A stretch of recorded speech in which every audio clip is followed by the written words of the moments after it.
Assalamualaikum warahmatullahi wabarakatuh.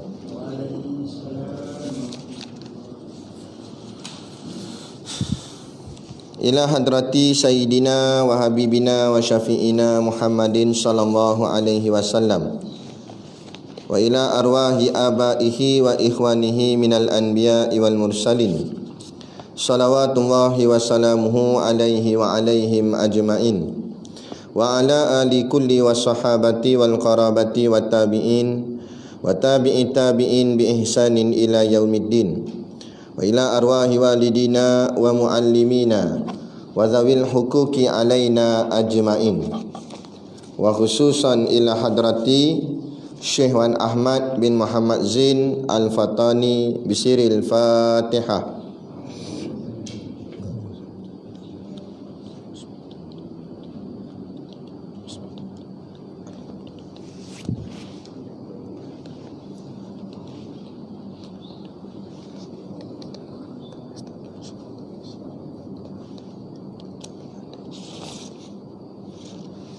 Bismillahirrahmanirrahim. Alhamdulillahilladzi anzala ala abdihil kitaba wa lam yaj'al lahu iwaja. Asyhadu an la ilaha illallah wahdahu la syarikalah. Wa asyhadu anna sayyidana Muhammadan abduhu wa rasuluh. Allahumma salli wa sallim wa barik ala sayyidina Muhammad wa ala alihi wa sahbihi wa man tabi'ahu wa nasarahu wa wala. Subhanaka la ilma lana illa ma 'allamtana innaka antal alimul hakim. Rabbi shrah li sadri wa yassir li amri wahlul 'uqdatam min lisani yafqahu qawli. Wala haula wala quwwata illa billahil aliyil azim. Amma ba'd. Alhamdulillah, kita sama-sama panjatkan syukur kehadirat Subhanahu wa ta'ala yang dengan limpah dan kurnianya diizin oleh Allah Subhanahu wa ta'ala kepada kita untuk kita berada di dalam majlis yang sangat dimuliakan oleh Allah dan Rasulnya dan juga para malaikatnya. Itulah yang disebut sebagai majlis ilmu, juga dipanggil oleh baginda Nabi dengan panggilan Raudatul Jannah, yakni taman-taman syurga. Maka harap-harapnya dunia lagi Allah izinkan kita berada di dalam taman-taman syurga, maka nanti di hari akhirat Allah izinkan kita berada di dalam syurga yang sebenar, insya-Allah. Seperti mana kita lihat, walaupun jumlah orang Islam tu ramai, lagi-lagi khususnya di negara kita yang majoritinya orang Islam, tapi mana-mana tempat pun samalah, daripada negeri Johor sampai ke Perlis. Nak kuliah maghrib memang tak ramai. Maka begitu jugalah nanti di hari akhirat, nak orang Islam tu ramai, tapi yang akhirnya masuk ke dalam syurga tu tak ramai. Jadi moga-moga harap-harapnya macam tadi kita sebut, kalau dunia Allah izinkan kita berada di dalam taman syurga, harap nanti di hari akhirat Allah letakkanlah kita semua dalam syurganya, insya-Allah. Jadi yang pertama sekali yang saya hormati pengerusi surau dan seluruh saf kepimpinannya, para imam, para bilal, tok-tok siap yang tak dapat kita nak sebutkan namanya satu persatu, yang amat-amat disanjungi para asatizah, alim-alim ulama, tuan-tuan guru, ustaz ataupun ustazah yang mungkin hadir pada malam ini. Mohonlah ditegur kepada hamba yang fakir dalam bidang ilmu ini, sekiranya apa yang disampaikan dan dikongsikan ada salah dan silapnya. Yang kita kasihi ayah-ayah, ibu-ibu, pemuda-pemudi muslimin dan muslimat yang dirahmati Allah sekalian. Baik, kitab Jawi muka surat 3 baris ke-6 daripada bawah. Qala al-muallifu rahimahullahu ta'ala wa nafa'ana wa iyyakum bi ulumihi fid daraini amin ya rabbal alamin. Kata pengarang kitab, dan rukun Islam itu 5 perkara. Pertama, bersaksi bahawa tiada Tuhan melainkan Allah dan bahawa Muhammad pesuruh Allah. Dan ini rukun tertentu dengan orang kafir yang menghendaki masuk agama Islam. Kedua, mendirikan sembahyang yang 5. Ketiga, memberikan zakat. Keempat, puasa bulan Ramadan. Kelima, haji akan Baitullah bagi mereka yang kuasa kepadanya akan jalan. Bermula iman itu. Baik, ini kita bicara malam ni insya-Allah rukun Islam. Rukun Islam tu dulu. Rukun Islam ni hafal dah semua, betul tak? Cumanya kita bukan nak kupas macam sekolah. Sekolah ni dia ngapal tu lah, mengucap kalimah syahadah. Tapi kita nak pergi ke satu-satu tu, apa yang dimaksudkan setiap satu tu. Nah, biar kita jelas. Jadi sama ada setiap satu tu sudah sempurna ada pada diri kita atau tidak. Malah bukan hanya kita nak kena lihat pada diri kita semata, diri juga kepada isteri kita dan juga anak-anak kita. Sebab Allah sebut ku anfusakum wa ahlikum nara. Kalau tak ada ayat ni tak apa kak, tapi sebab ada ayat ni dalam Quran. Allah kata ku anfusakum, jaga diri kamu, wa ahlikum, dan ahli keluarga kamu, daripada nara, yakni daripada neraka. Jadi kita nak bagi, kita nak cek belajar malam ni, iaitu sempurna atau tidak segala rukun Islam yang kita memang tahu dah dalam kepala kita ni, tapi nak tengoknya ada tak pada kelakuan ataupun amal yang kita lakukan, insya-Allah. Baik, jadi pertama sekali kata Syekh dan segala rukun. Pertama sekali yang kita nak faham, apa tu rukun? Selalu duk sebut rukun, rukun, rukun. Sampai kan negara pun ada rukun tak? Jadi apa makna rukun? Rukun bermakna imad. Imad tu masih lagi bahasa Arab lah, dengan makna bahasa Melayunya tiang. Jadi rukun ni maknanya tiang. Nah, bila ulama memaknakan rukun tu dengan makna tiang, tiang ni sinonimnya, kaitan rapatnya iaitu dengan bangunan.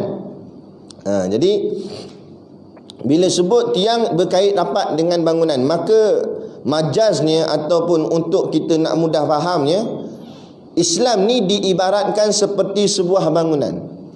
Maka yang menegakkannya adalah rukun-rukunnya. Maka begitu jugalah sebuah bangunan tidak akan berdiri bangunan tersebut melainkan mesti ada tiang. Begitu jugalah tidak akan berdiri Islam tu, agama tu, melainkan dengan rukun-rukunnya. Dan sekiranya tiang bangunan tu ada masalah, bengkok ataupun roboh dan sebagainya, patah dan sebagainya, maka akan melemahkan struktur bangunan tersebut, dan bangunan itu bila datang ujian padanya, gempa dan sebagainya, mudah kolaps, mudah akan runtuh.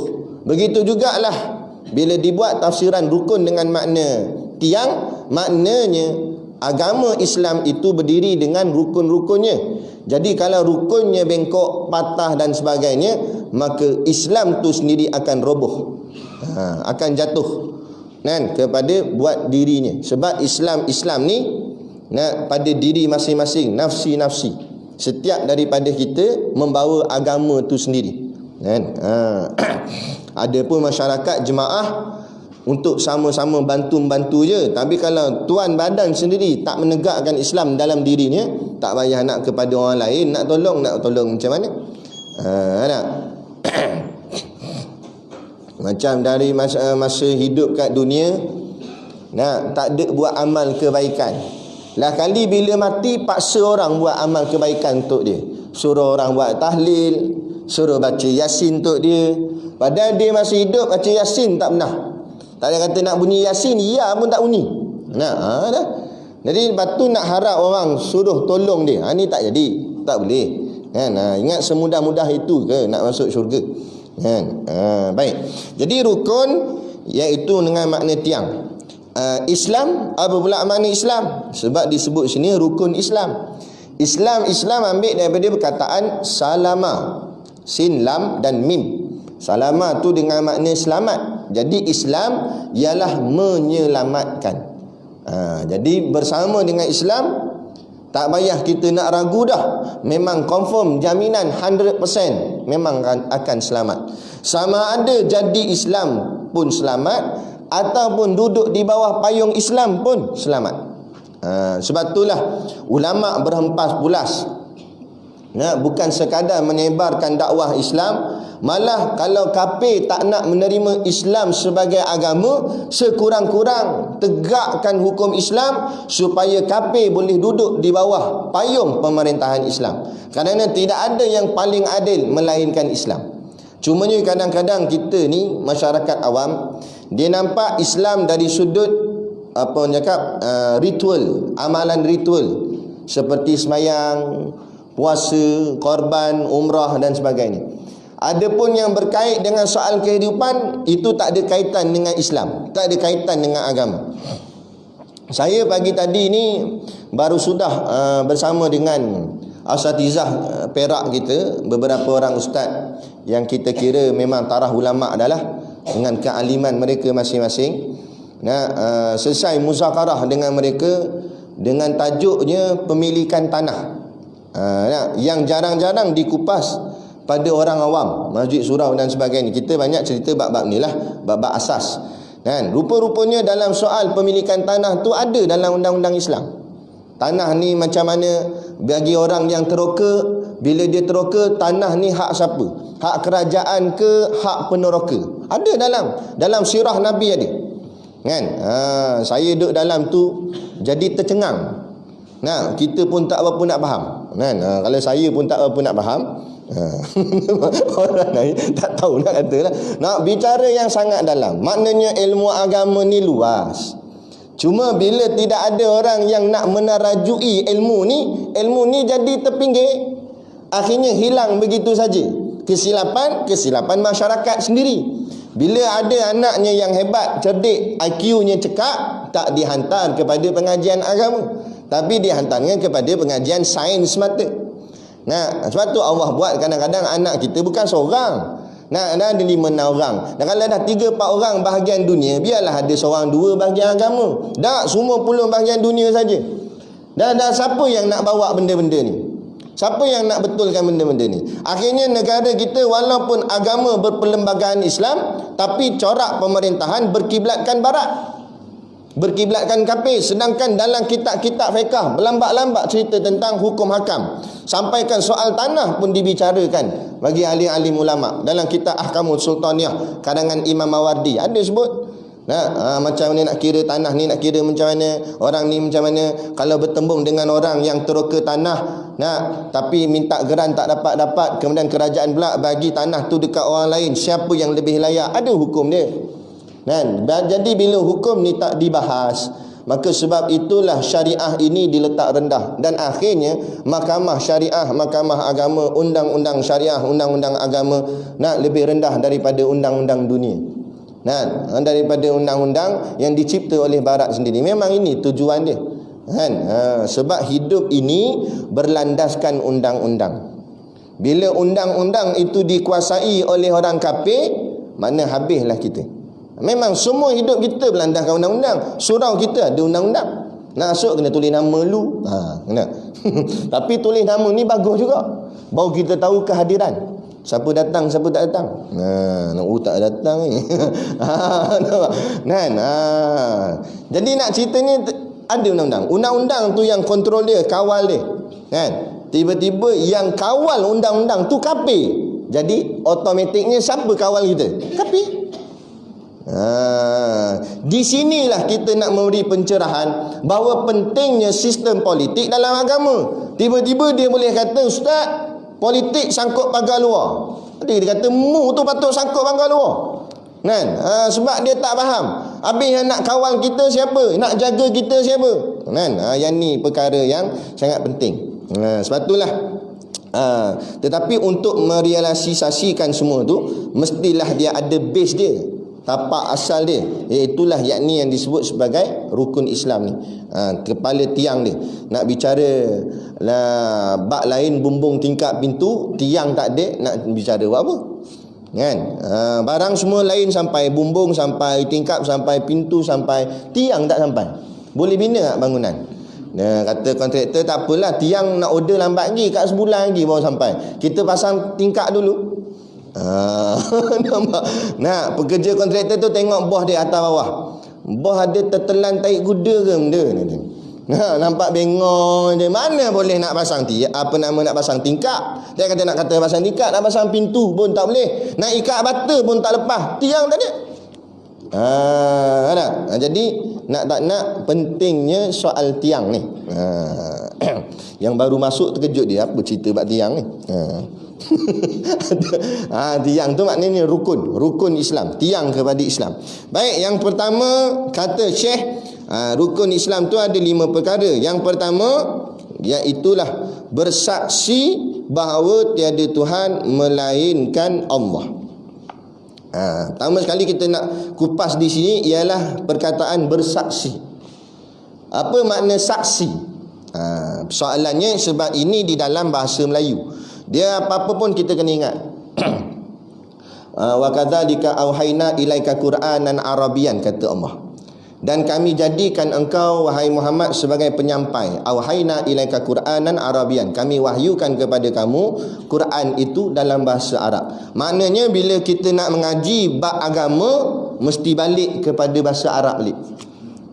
Dia tak boleh kupas dalam bahasa Melayu semata, sebab dia akan takut dia takut akan lari daripada murad ataupun makna asal dia.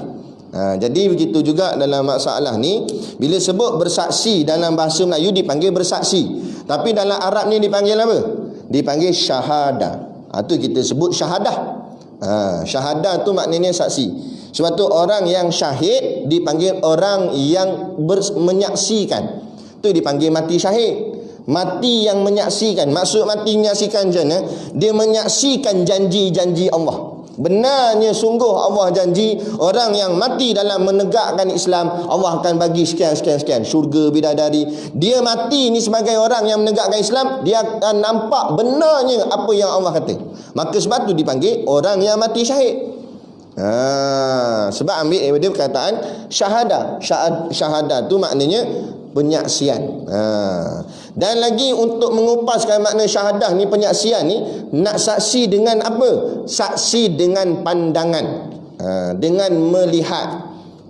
Dengan melihat. Cuma dalam melihat ni dia ada 2 melihat. Ada 2 melihat tu, pandangan tu. Kerana kehidupan manusia ni Allah jadikan, ini ja'ilun fil ardi khalifah. Sesungguhnya aku nak menjadikan khalifah di atas muka bumi. Khalifah ni dengan sebahagian makna dengan makna pemimpin ataupun yang menjaga. Kenapa manusia ni yang layak jadi pemimpin, jadi penjaga, sedangkan makhluk lain banyak lagi? Malah manusia antara makhluk yang terkemudian diciptakan. Kalau banding antara manusia dengan bumi cipta dulu. Kan? Ala-ala jin, manusia dengan jin cipta dulu. Patutnya lah kalau ikut logik akal kita, siapa yang cipta dululah paling layak sekali memimpin dulu. Kan? Sebab yang ni budak junior je, makhluk junior. Nak lambat sikit orang baru. Nah, tiba-tiba yang baru ni jadi pemimpin. Nah. Jadi sebab apa? Sebab itulah bila diuji ketaatan begitu, makhluk yang bernama Azazil atau nama sekarangnya Iblis nak ingkar, aba wastakbara, tak nak menyembah ataupun tak nak sujud kepada Nabi Adam alaihi salam. Sebab dia fikir ini, dia rasa begini, dia rasa aku paling lagi awal dicipta daripada manusia. Kenapa aku pula kena pergi hormat kepada manusia? Ada.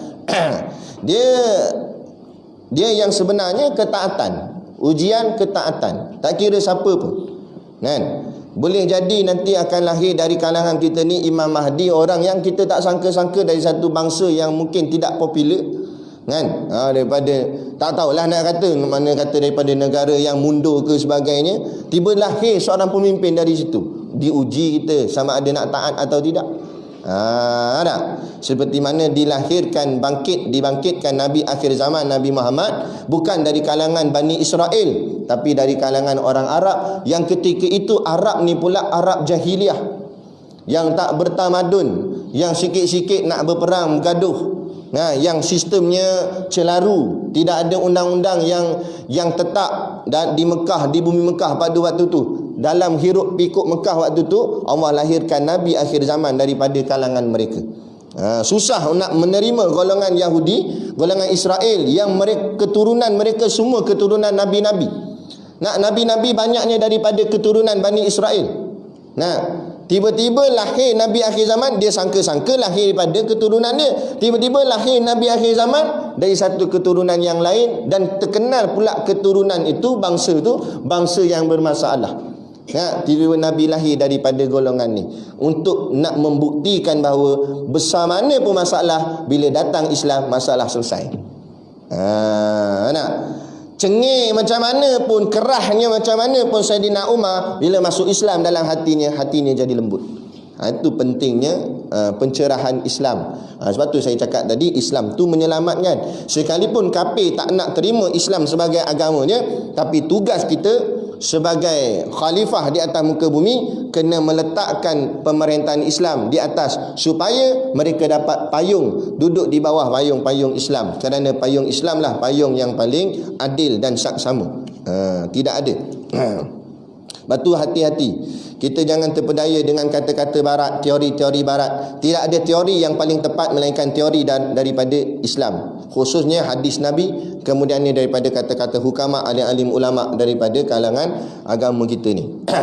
Jadi perkataan saksi ni maknanya melihat, dan melihat ni pula ada dua. Ada yang melihat dengan zahir, ada yang melihat dengan batin. Sebab itulah manusia ni jadi makhluk yang paling hebat, kerana manusia lah satu-satunya makhluk yang hidup dalam dua alam. Makhluk lain satu, kan? Malaikat dia alam gaib, dia tak boleh dalam alam zahir ni melainkan dengan izin Allah. Itu pun dengan izin Allah, sekejap-sekejap bolehlah menyerupai, tapi alam asal dia tetap gaib. Begitu juga iblis, syaitan dan sebagainya. Kalau binatang pula, alam ni alam jasadi sahaja, dia tak ada dalam alam gaib, dia hanya zahirnya saja. Jadi manusialah satu-satunya makhluk yang Allah cipta duduk dalam dua alam. Alam gaib pun ada, alam realiti pun ada. Alam realiti dipanggil jasad ataupun jasmani atau jasadi. Alam gaib dipanggil ruh, dipanggil rohani atau ruhiyah. Jadi itu makna kata yang menyebabkan layaknya manusia menjadi khalifah di atas muka bumi, kerana satu makhluk yang sangat hebat, yang tak pernah Allah cipta sehebatnya melainkan iaitu makhluk bernama manusia. Dan hebat lagi makhluk bernama manusia ni, kerana tidak ada pada makhluk yang lain diangkat menjadi nabi melainkan manusia. Hanya pada manusia je ada nabi-nabi dan rasul. Malaikat mana ada nabi? Makhluk-makhluk lain tak ada nabi rasul. Jin tak ada nabi rasul. Manusia ada nabi dan rasul. Maka sebab itulah manusia menjadi hebat. Malah bukan setakat itu, hebatnya manusia, ada nabi, ada rasul, dan nabi yang paling hebat, makhluk yang paling hebat, Nabi Muhammad sallallahu alaihi wasallam sebagai seorang manusia. Itu. Jadi kenapa manusia ni hebat? Sebab dia ada dua alam. Jadi kita kena faham, kita ni dua alam. Bukan maksud dua alam tu boleh duduk dalam air jadi pergi berendam dalam air. Maksud dua alam, alam realiti, alam nyata dengan alam gaib. Jadi bila alam nyata ni kita ada apa? Dan sebut tentang yang kita nak kupas malam ni iaitu penyaksian. Jadi alam zahir kita melihat itu dengan mata kepala. Mata kasar ni lah dipanggil melihat dengan mata kepala. Maka di sana juga alam yang satu lagi dipanggil alam roh kita ni. Roh kita juga ada matanya. Yang dipanggil dalam kitab-kitab tasawuf dengan namanya mata hati, nama dia. Yang ni mata kepala, yang roh kita ni mata hati. Sebab tu kalau mata kepala kita terhad, kita boleh nampak benda yang ada depan mata saja. Belakang tak nampak dah. Nampak tiang, kan? Boleh nampak benda yang zahir, yang ada, yang hadir di depan kita. Tetapi bila main dengan mata hati, dia boleh nampak benda yang tidak hadir depan mata dia. Itu hebatnya bahagian roh. Cuma kalau kita tak mempelajari ilmu rohani ni, maka kita tak tahu macam mana nak menggunakan penglihatan roh kita, penglihatan hati kita. Akhirnya jadi sia-sia je lah. Macam orang yang tak tahu macam mana nak menggunakan mata kepala dia, maka hidupnya akan jadi sia-sia dalam kehidupan nyata ni. Kan? Jadi dia ada juga dalam hati kita ni dipanggil mata hati. Malah mata hati ni boleh melihat lebih daripada sebalik dinding lagi. Sehingga kan kadang-kadang Allah berikan pada seseorang dipanggil kasyaf. Nah, sehingga boleh tembus, boleh nampak sesuatu. Pernah berlaku apa yang diceritakan oleh Tok Guru Siddiq Noor daripada guru-gurunya, membawa kepada Tok Kenali. Satu hari Tok Kenali di pondoknya lah, di pondok Tok Kenali, dia menyimbah air daripada kolah ni ke dinding. Simbah sampai kering air kolah. Jadi anak murid kepada Tok Kenali tanya, "Syekh, Tok Guru, apa Tok Guru buat sampai Tok Guru buang air dalam kolah ni?" Kata Tok Kenali, "Kerana aku sedang lihat di Madinah kemah umat Islam sedang terbakar, maka aku simbah air untuk tolong padam." Bila orang kat sana yang pergi umrah sana balik cerita, sungguh memang ada kemah terbakar sana dan tiba-tiba api terpadam dengan sendiri. Siapa padam? Tok Kenali. Padam sini, dia simbah sini, padam sana. Tapi kalau ada orang buat simbah ni, jangan kata dia tengah padang kemah tu. Dah, itu dia main air. Ini orang tertentu saja yang Allah beri pada mereka ni kasyaf. Sebab apa? Pandangan mata hatinya yang sangat clear, yang sangat hebat. Sebab tu kita kena faham. Dalam zahir kita ada mata, ada telinga, ada mulut. Roh kita begitu juga. Ada yang dipanggil mata hati. Ada yang dipanggil telinga hati. Ada yang dipanggil mulut hati. Mulut kita bercakap ni ikut saat, ikut masa. Lagi banyak kita bercakap, masa pun bergerak. Tapi main dengan mulut hati, dia boleh sebut sepanjang perkataan ataupun sepanjang ayat dalam masa saat je, ataupun dengan kadar laju. Itu yang kita baca niat dalam sembahyang. Kalau nak baca niat satu-satu dengan perkataannya memang lambat lah. Sahaja aku. Atau lupa pula, aku ke siapa? Akulah. Nampak lupa pula. Lambat kalau nak kira perkataan tu. Sahaja aku semayang, lepas tu terlupa pula ni semayang apa. Nak sebut satu-satu sampai kepada kerana Allah Ta'ala tu, Allah panjang. Tapi bila main lintah di hati, zup je. Sahaja aku semayang pada maghrib 3 rakaat kerana Allah Ta'ala. Zup. Sebab apa? Sebab yang kata tu mulut hati. Bukan mulut zahir ni. Mulut zahir kena sebut sebutir. Mulut hati dia lintahnya. Tu dipanggil lintasan hati. Tapi kalau orang tak reti, duk main situ, tak masuk ni. Apa yang tak masuk tak tahu. Nampak? Kita tengok dia letih. Padahal benda tu lintah je. Lintah hati mikir bahawa aku ni nak semayang apa? Aku nak semayang maghrib. Berapa rakaat? 3 rakaat. Dah.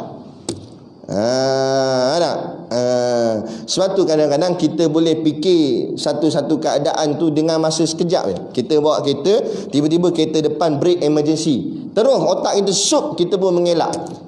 Sebenarnya benda tu proses dalam rohani kita, bergerak macam mana nak buat, tapi benda tu jadi laju. Sebab apa? Sebab alam ghaib kita yang kontrol. Akhirnya bila alam ghaib tu kontrol, jasadnya terkontrol, bertindak dengan segera. Itu sebenar kan. Tapi kadang-kadang kita tak sedar bahawa kita ada satu lagi alam. Jadi yang disebutkan di sini ialah penyaksian itu adalah penyaksian dari sudut kebatinan, bukan penyaksian dari sudut zahiriah. Bukan dengan maksud bersaksi di sini bukan bersaksi dengan mata kepala, tapi bersaksi dengan mata hati, nama dia. Apa yang disaksikan dengan mata hati ni? Bahawa tak ada Tuhan melainkan Allah. Yang kita saksi-saksi ni tengok, pandang. Yang kita nak pandang, kita nak lihat, ialah lihat tak ada Tuhan melainkan Allah. Macam mana nak tengok tak ada Tuhan melainkan Allah?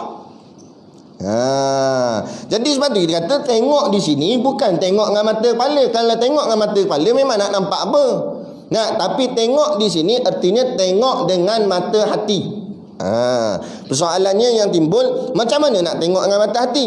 Baik, mata kepala kita nak melihat memerlukan apa? Memerlukan cahaya. Tak ada cahaya tak boleh melihat. Nah, kita tutup habis semua lampu, biarlah mata besar mana, mata besar ni mata. Nah, tapi cahaya tak ada, tak nampak. Tak payah kata nak tengok muka kawan sebelah, tangan sendiri tak nampak dah. Sebab apa? Sebab memerlukan cahaya.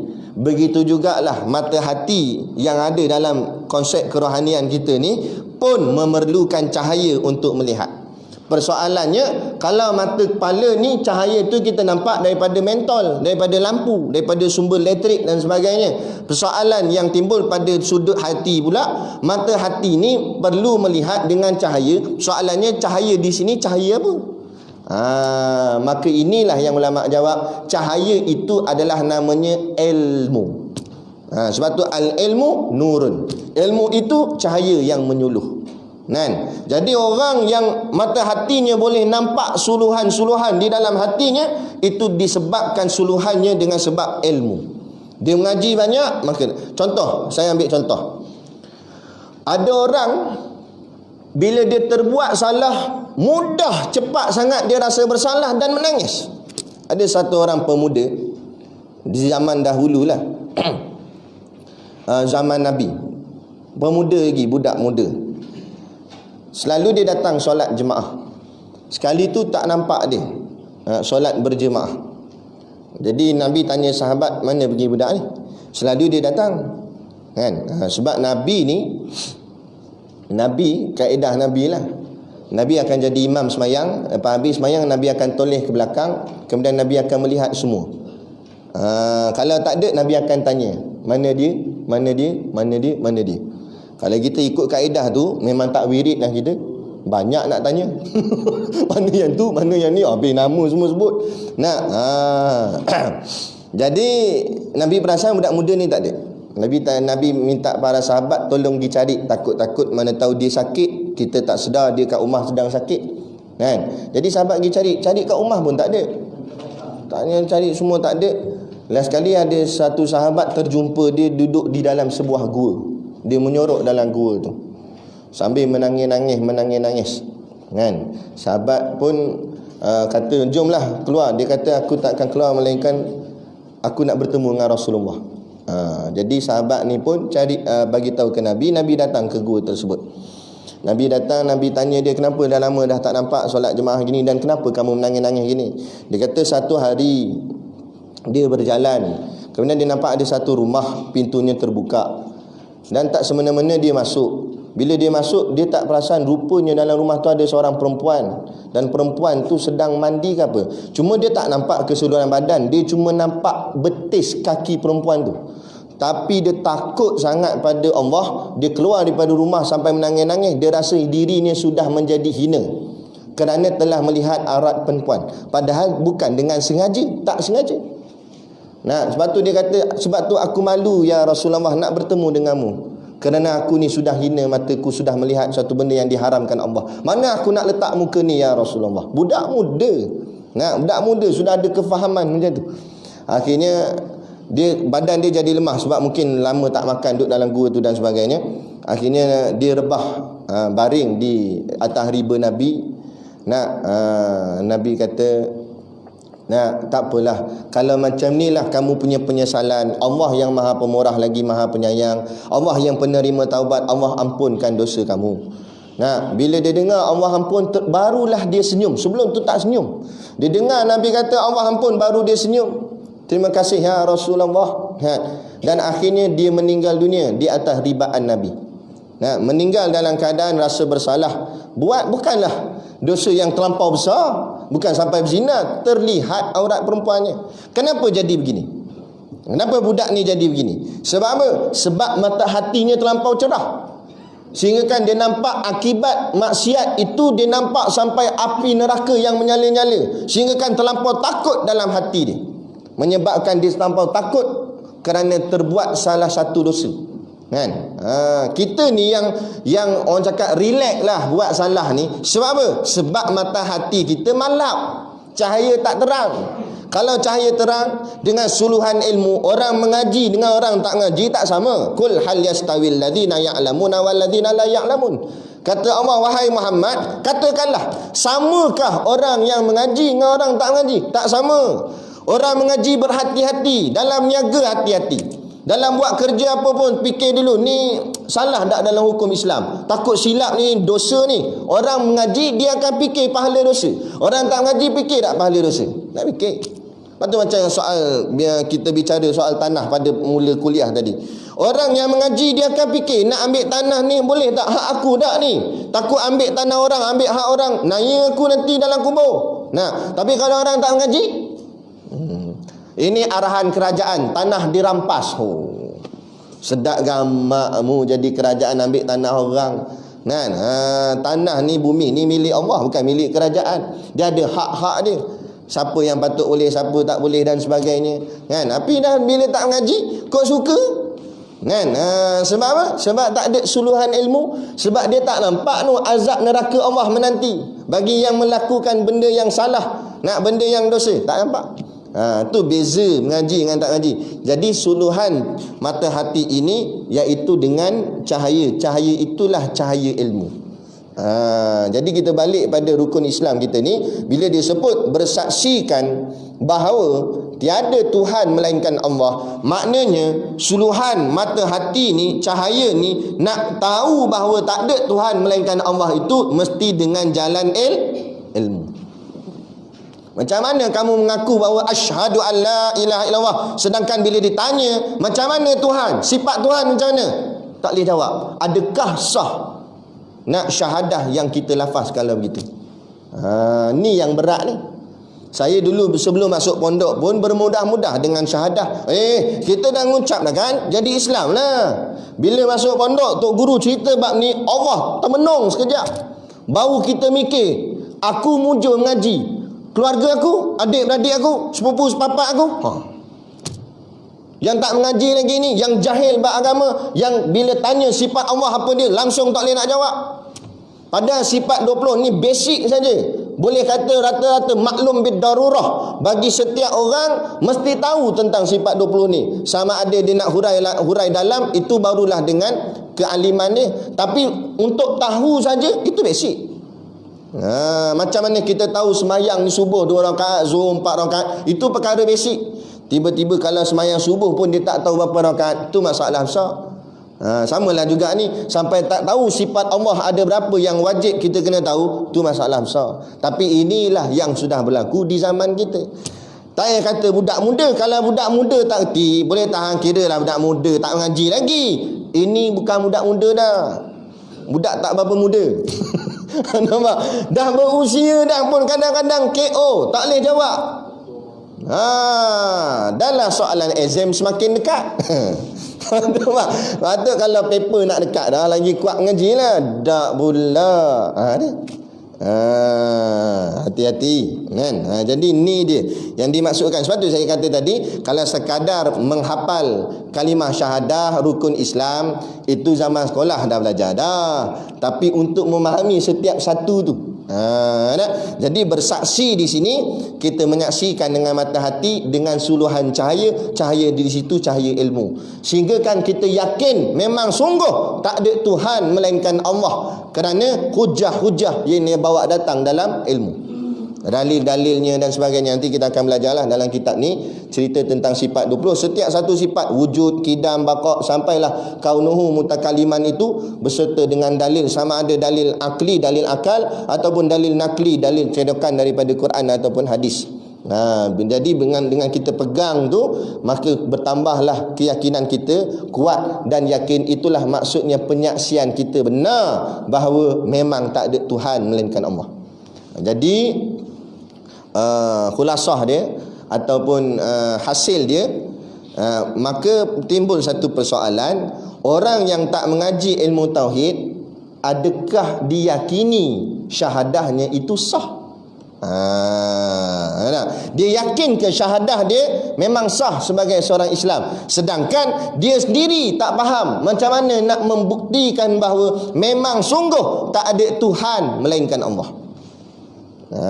Itu yang kadang-kadang mengucap syahadah dah, sebut nama Allah, tak ada Tuhan melainkan Allah, tapi bila kerja buat seolah-olah macam ada Tuhan selain Allah.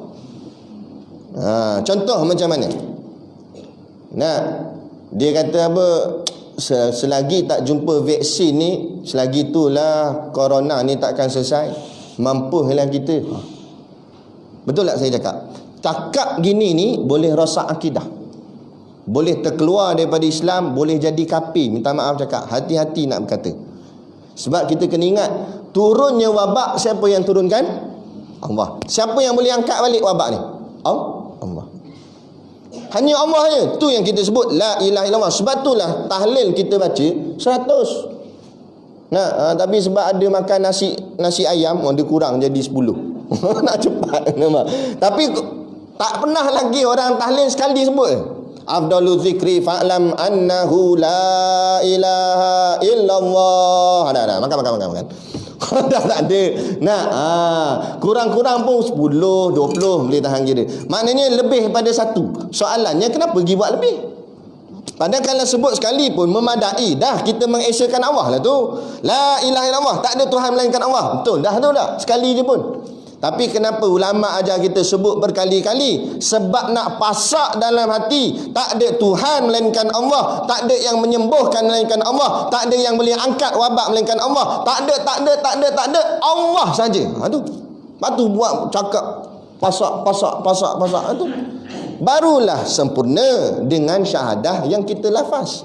Ini sebut je syahadah, tapi sampai masa bergantung dengan vaksin, bergantung dengan doktor, bergantung dengan majikan, bergantung ni.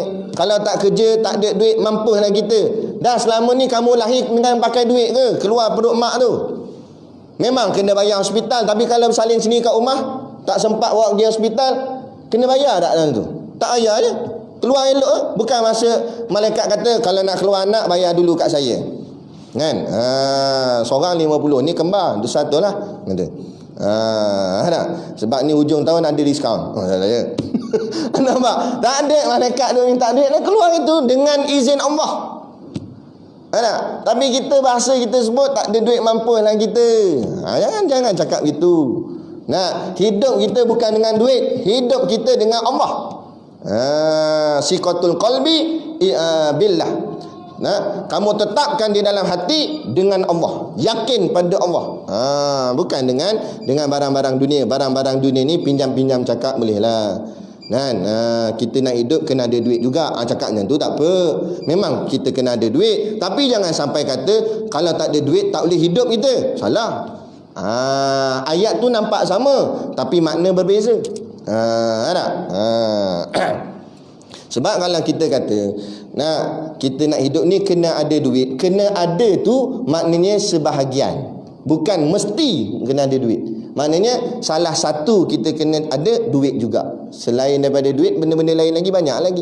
Tapi kalau kita kata tak, kita ni kalau kita guna dengan perkataan penafian, kalau tak ada duit tak hiduplah kita. Jadi penafian tu maknanya khusus. Kalau duit tak ada memang tak hidup. Tu khusus, itu salah. Sebab tu dalam masalah pengkhususan hanya dikenakan kepada nama Allah, kalimah Allah, pada sudut Allah. Sebab itulah lafaz la ilaha illallah bermula dengan lafaz nafi. La, tidak ada. Ilah, tak ada Tuhan. Nafi dulu. Sebab apa? Kata ulama, al-isbatu ba'dan nafi li ifadati hasrin. Kalaulah isbat datang selepas nafi, isbat tetap, nafi tolak. Kalau perkataan tetap datang selepas perkataan tolak, itu menunjukkan pengkhususan. Pengkhususan itu maknanya hanya pada Allah. La ilaha illallah, tak ada Tuhan. Itu nafi, illallah itu isbat. Melainkan semata-mata Allah. Itu dipanggil lafaz nafi dan isbat. Barulah maknanya tak ada Tuhan sungguh. Hanya semata Allah sahaja Tuhan, lain tak ada Tuhan. Sebab itulah kalimah inilah yang menggegarkan dunia Arab suatu ketika dulu bila lahirnya Nabi Muhammad. Kalau Nabi Muhammad cuma bawa kata Allah lah Tuhan, Allah Rabbana, Allah Tuhan kita semua, Tuhan kami, nescaya Abu Jahal dan Abu Lahab dan kocong-kocongnya tak akan marah.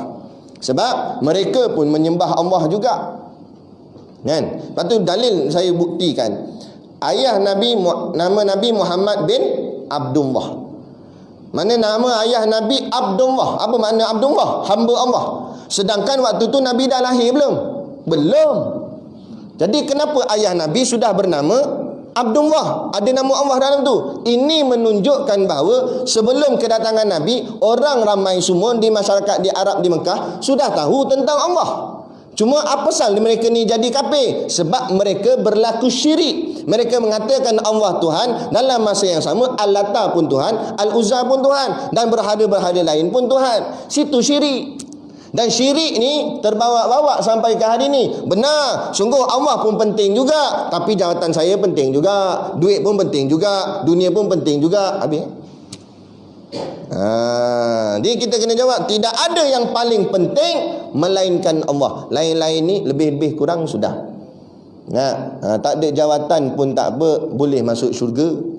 Kan? Bukan mesti dengan jawatan baru boleh layak masuk syurga. Lain lah Nabi kata, siapa di antara kamu yang menjadi pengurusi surau baru layak masuk syurga. Berebut.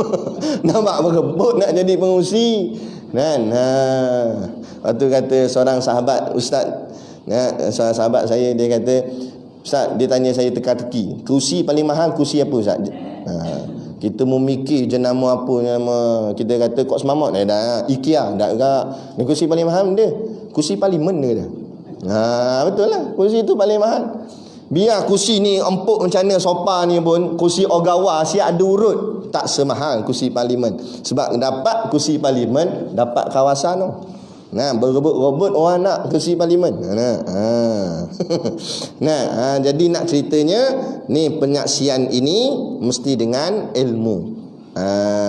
Sebab tu rentetan ulama buat, ilmu akan membawa kepada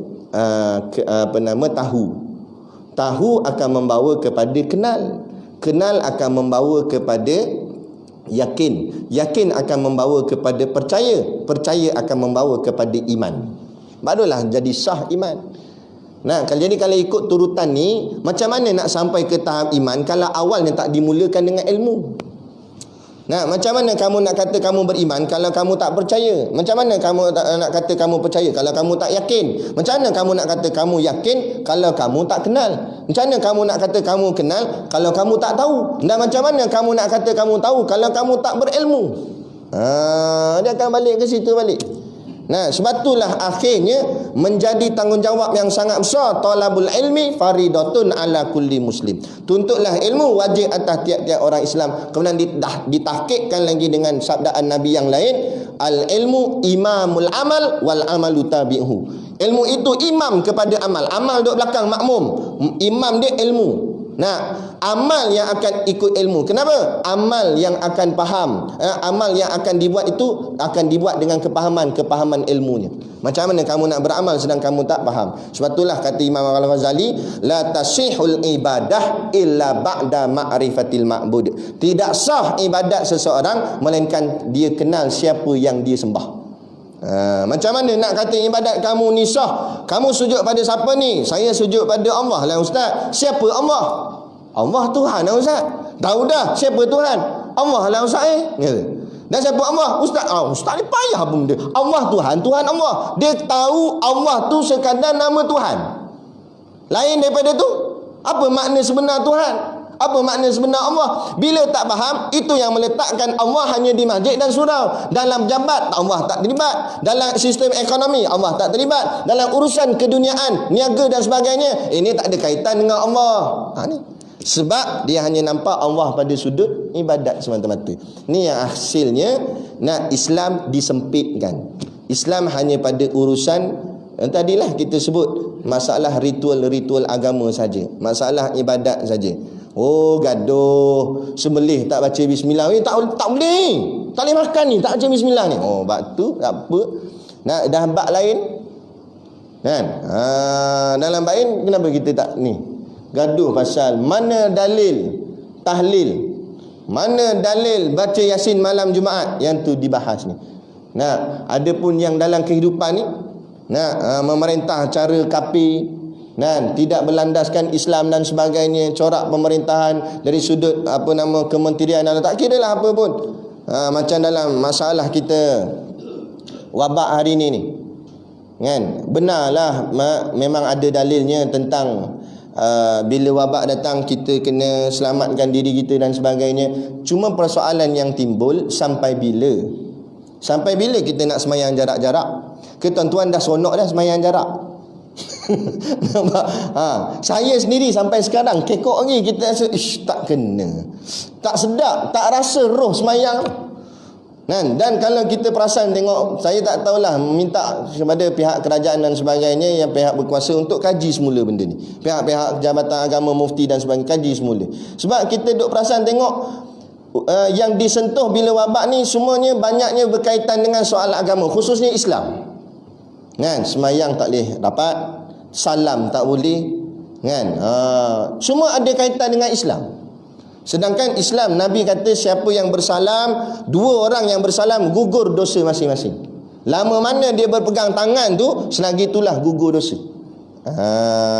Ada gugur dosa dia. Dengan semayang berjemaah, dengan rapat saf dan sebagainya, akan menguatkan keukuah umat Islam.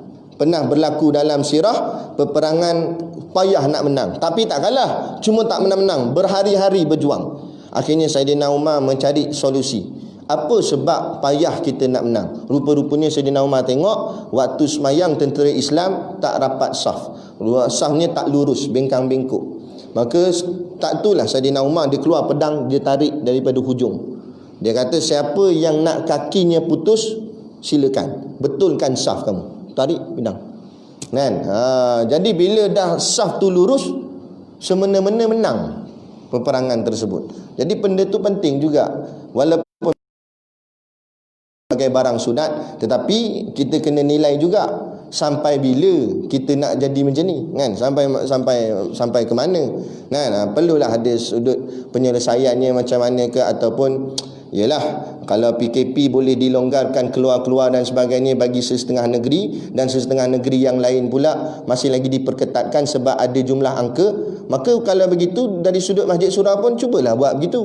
Dari sudut tempat yang sudah hijau, tak ada apa-apa masalah, tak ada angka yang terlibat dalam kes, mungkin sudah boleh dilonggarkan untuk kita kembali balik semayang rapat dan sebagainya macam mana. Tapi masih lagi benda ni dibuat sekata, tapi benda lain tak apa pula.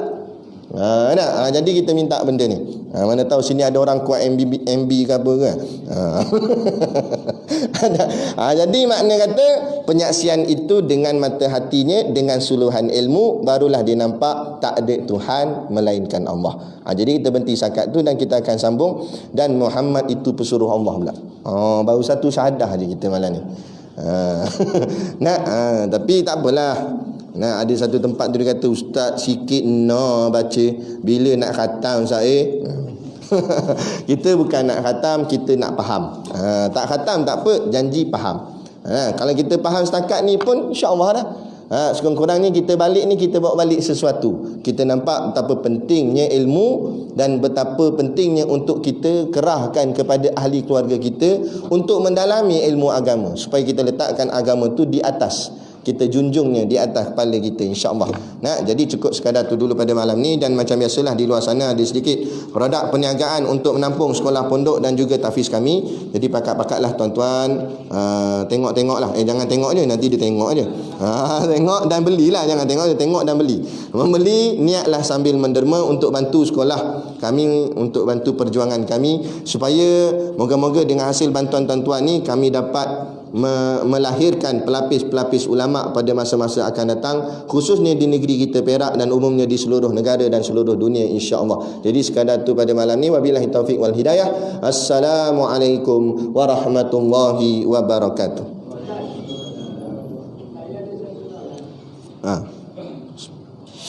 Aku bersaksi tiada Tuhan yang menyembah melainkan Allah.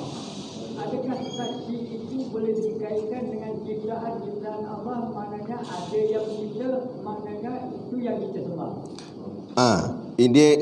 Kita panggil dia sebagai dalil. Nak dalil untuk memahamkan kita benar sungguh ke ada Allah, ada Tuhan yang mencipta. Jadi kita tengok alam ni ada yang dicipta, makhluk nama dia. Jadi bila ada yang dicipta, automatik pasti ada yang mencipta.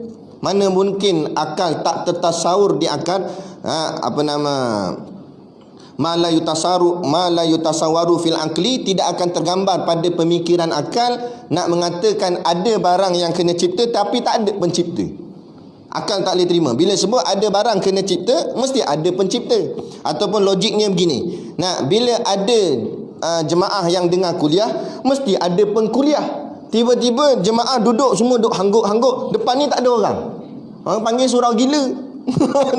Nah, dia angguk-angguk siap tulis pula, tapi depan ni kosong, tak ada siapa bercakap. Mana boleh? Ataupun juga ustaz cakap seorang, jemaah langsung tak ada, semua pakat balik.